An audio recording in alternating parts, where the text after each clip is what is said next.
Okay, today we're going to have a quick look through, this is obviously U-Boat in Focus, edition 21, German-English by Luftfahrtverlag, submarine history from enthusiasts for enthusiasts. So, open it up, the usual contents at the start, information about the cover photo, which is, this one's from the Mediterranean. As you can see from the background, and everybody's wearing shorts. So a quick flick through. Start off with Reader's Forum,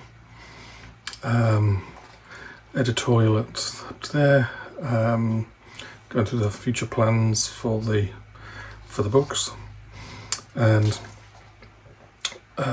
Reader's Forum is basically just more information from readers about articles in previous issues, sometimes corrections, sometimes just more information. And we've got an article on U403 and stories of that, lots of photographs and history of its operations, a bit like a complete story on U403 in quite a lot of detail. So there's a lot there. Working in the Arctic, there's a whole heap of information on that one. Then we get to the luckless boat with the Sea Devil engine, U449, information on that. It's all the articles, everything's in German and English. The English is perfect. I think it's actually, the English is written by a Canadian guy. And lots of details about the photographs. It's not just, you get a whole paragraph sometimes on describing what you see in the photographs.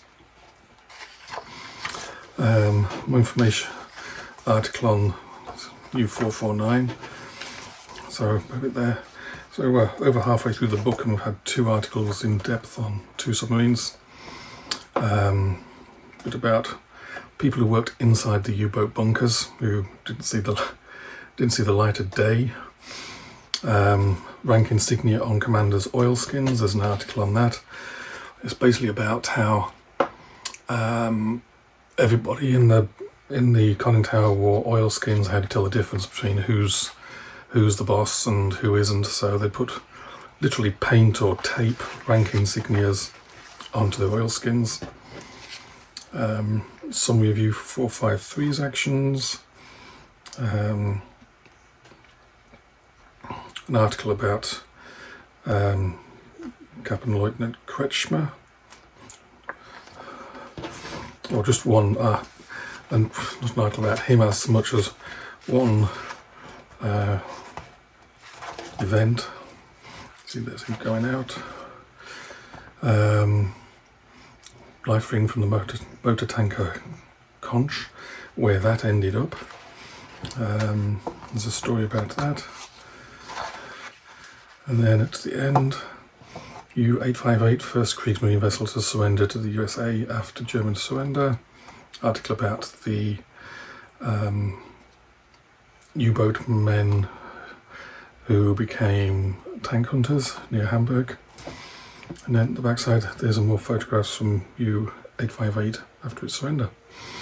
So, the best place to get these is direct from the publisher. I think you can get most of the back issues as well. Hopefully we're going to start listing these soon, and as with all other stuff, we try to price as competitively as possible. So there you go. If you're into U-boats, it's a good magazine to get.